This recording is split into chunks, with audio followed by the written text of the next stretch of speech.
Hello guys, welcome to my channel the Calcutta junction. আমি ঋত্বিক, আর এটা হচ্ছে আমার দিল্লি ট্রিপের দ্বিতীয় ব্লগ।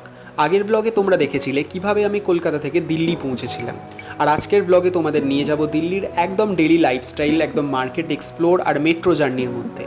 তো আজকে সকালবেলা ঘুম থেকে উঠে নিচে চলে গেলাম। ভিডিওতে তোমরা দেখতে পাচ্ছ ঘরের নিচে একটা সবজির গাড়ি এসেছিল, সেখান থেকে আমরা আলু পেঁয়াজ আর কিছু এভরিডে তরকারি জিনিস কিনে নিলাম।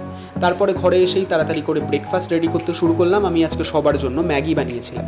সিম্পল ব্রেকফাস্ট হলেও বাইরের ওয়েদারটা, সবাই মিলে বসে খাওয়ার ফিলিংটা একদম অন্যরকম ছিল। এরপর কিছুক্ষণ রেস্ট নিতে না নিতেই আমি আর আমার জামাইবাবু বেরিয়ে গেলাম মার্কেটের দিকে। সেখান থেকে চিকেন আর কিছু সবজি কিনলাম। আর একটা জিনিস আমি আজকে নোটিস করলাম, দিল্লিতে স্পেশালি নন বেঙ্গলি হিন্দু ফ্যামিলিদের মধ্যে অনেকেই ভেজিটেরিয়ান লাইফস্টাইল ফলো করেন। যতদূর দেখলাম এখানে অনেক দোকানেই ভেজ খাবারের পপুলারিটি অনেক বেশি। আর তখনই আমার মাথায় একটা জিনিস আসছিল, আমাদের বাঙালি কালচারটা এই দিক থেকে অনেকটাই ডিফারেন্ট। আমাদের এখানে মাছ ভাতে বাঙালি কথাটা অনেকটাই ফেমাস, আর আমাদের কালচারে এমন অনেক পুজো ট্রেডিশন আছে যেখানে মাছ মাংস বা আমিষ ভোগও ভগবানের কাছে অর্পণ করা হয়। যেমন মা কালী বা অনেক জায়গায় বলি প্রথা আছে। আবার রামকৃষ্ণ পরমহংস দেবের সময়কালে যে ট্রেডিশন, এই সময়েও আমিষ খাবারের উল্লেখ পাওয়া যায়। তাই ইন্ডিয়ার এক একটা কালচার এক এক রকম, আর সেই ডিফারেন্সগুলো কাছ থেকে দেখার মধ্যেও কিন্তু একটা আলাদা বিউটি আছে। তো ফাইনালি আজকে আমাদের লাঞ্চ হয়ে গেল রেডি। এই হলো চিকেন, ভাত আর একদম স্যালাড। আর বাইরে বৃষ্টিও হচ্ছিল, আর বৃষ্টি হওয়াতে দিল্লির এই গরম ওয়েদারের যে টেম্পারেচারটা অনেকটা কন্ট্রোলে এসেছিল। না এত আলো কি বলবি, 7:20 বেজে গেছে। হ্যাঁ, এখানে তো 7:45 সন্ধ্যে হয়। সন্ধ্যা হয় কটায়? 7:45। 7:30? হ্যাঁ। তুই কি তখন বেরোস নাকি? আমরা এখন যাচ্ছি সঞ্জয় লেক মেট্রো স্টেশনে। এই স্টেশনটা দিল্লি মেট্রোর পিঙ্ক লাইনের মধ্যে পড়ে। সত্যি বলতে দিল্লি মেট্রো প্রথমবার এক্সপিরিয়েন্স করা আমার কাছে একদম অন্য লেভেলের ছিল। দিল্লি মেট্রো শুধু ইন্ডিয়ার নয়, পুরো বিশ্বের অন্যতম বড় মেট্রো নেটওয়ার্কের মধ্যে পড়ে। 2002 সালে এর জার্নি শুরু হয়েছিল, আর এখন দিল্লি মেট্রোতে 250-এরও বেশি স্টেশন আছে। প্রতিদিন লাখ লাখ মানুষ এই মেট্রো স্টেশন ব্যবহার করেন। সবচেয়ে ইন্টারেস্টিং জিনিস হলো এখানে মেট্রো সিস্টেমটা এতটাই কানেক্টেড যে দিল্লির প্রায় সব বড় জায়গাটাই মেট্রোর মধ্যে ইজিলি যাওয়া আসা করা যায়। তবে আর একটা বিষয় হলো যে সারা ভারতের মধ্যে কিন্তু প্রথম মেট্রো চলেছে আমাদের কলকাতায়, কিন্তু সেই কলকাতাতেই আজকে আমাদের যে মেট্রোর যে সংযোগটা খুব ক্ষীণ গতিতে এগাচ্ছে। কিন্তু দিল্লি মেট্রো এখন তাদের যে অত্যাধুনিক প্রযুক্তির মাধ্যমে অনেক তাদের যে লাইন সম্প্রসারিত করে ফেলেছে। প্রায় যেটা বললাম যে 250-টিরও বেশি মেট্রো স্টেশন এখন দিল্লি মেট্রোর আন্ডারে আছে। তো আমরা এখন পৌঁছে গেলাম হচ্ছে সঞ্জয় লেক মেট্রো স্টেশনে।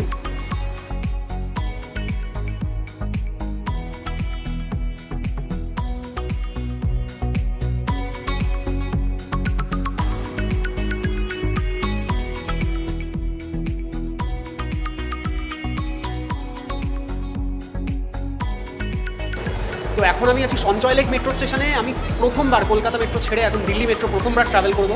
এখান থেকে যাবো সরোজিনী মার্কেটে, এবার সেখানে গিয়ে তোমাদের পুরোটা দেখাবো। এখন তাই যাচ্ছি এখান থেকে সরোজিনী মার্কেটে।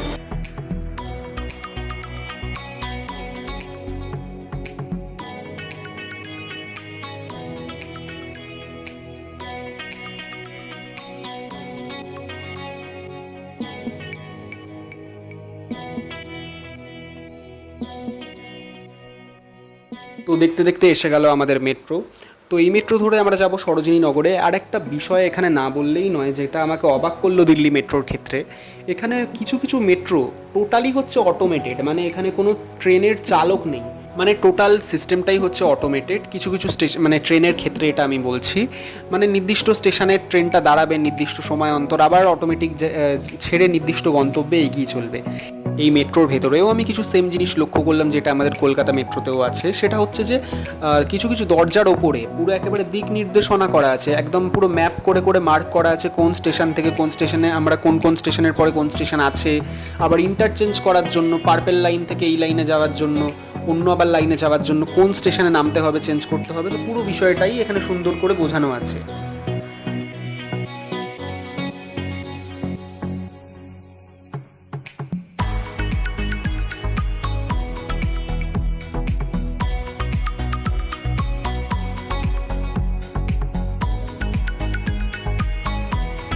তো ফাইনালি আমরা পৌঁছে গেলাম সরোজিনী নগর মেট্রো স্টেশনে। তো সরোজিনী নগর মার্কেট সত্যি বলতে দিল্লির সবচেয়ে ফেমাস স্ট্রিট শপিং মার্কেটগুলোর মধ্যে অন্যতম।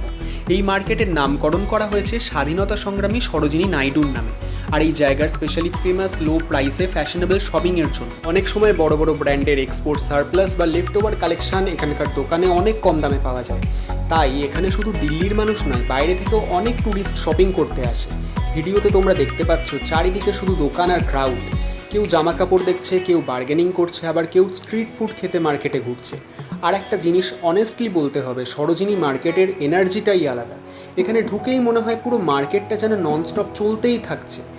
চারদিকে এত লাইট, এত আওয়াজ, এত মানুষ, তবুও সামহাউ জায়গাটার মধ্যে একটা ফান ভাইব কাজ করছে।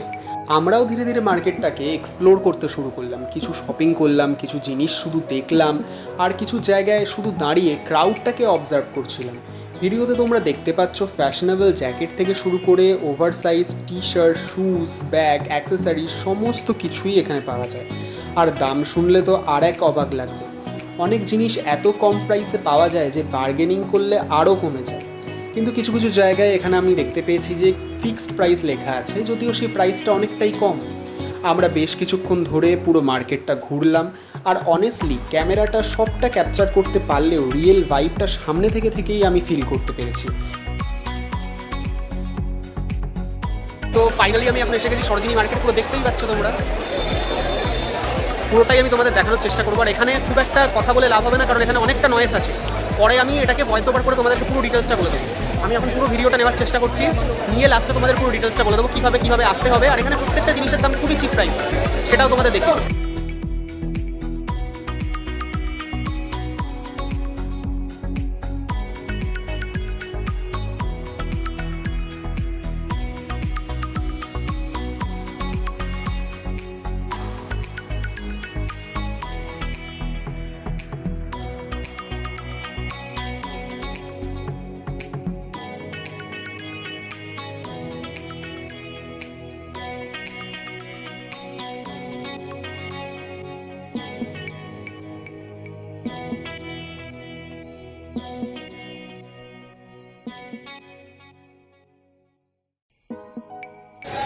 আজ আমরা এসেছি সরোজিনী মার্কেটে।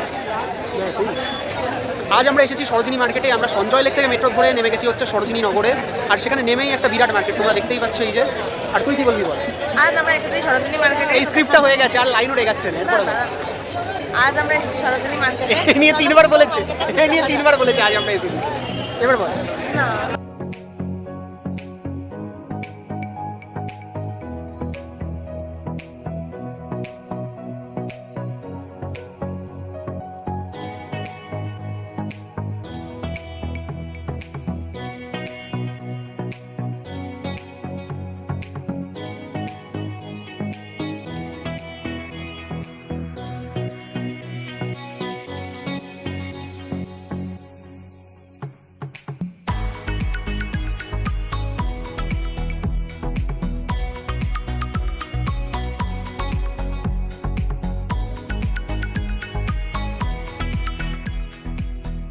পর মার্কেট থেকে বেরিয়ে আমরা মেট্রো স্টেশনের দিকে যাওয়া শুরু করছিলাম। কিন্তু মার্কেটের গেট দিয়ে বেরিয়ে গেলেও মানে যে জিনিসপত্র মার্কেটের গেটের বাইরেও অনেক স্টল লাগিয়ে বিক্রি হচ্ছিল।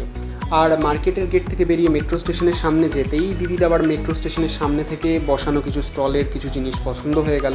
দিদি সেখান থেকে আবার একটু শপিং শুরু করলো, সেখান থেকেও কিছু জিনিস কেনা হলো। তারপর ধীরে ধীরে আমরা আবার সরোজিনীনগর মেট্রো স্টেশনের ভেতরে ঢুকলাম, আর পিঙ্ক লাইন ধরে আমরা ফিরে এলাম সঞ্জয় লেক মেট্রো স্টেশনে।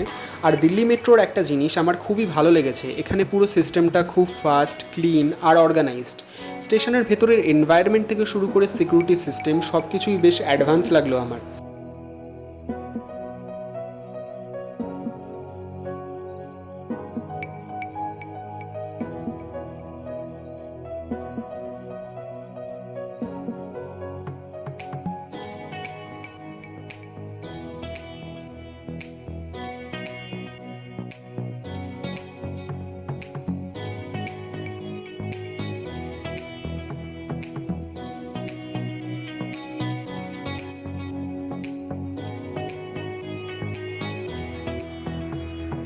মেট্রো থেকে বেরিয়ে আমরা একটা টোটো নিলাম। টোটো ভাড়া মাথা পিছু 20 টাকা করে। তো টোটোতে বসে আমরা আবার দিল্লির রাতের রাস্তা দেখতে দেখতে চলে এলাম হচ্ছে আমাদের ময়ূর বিহার ফেজ 3-তে।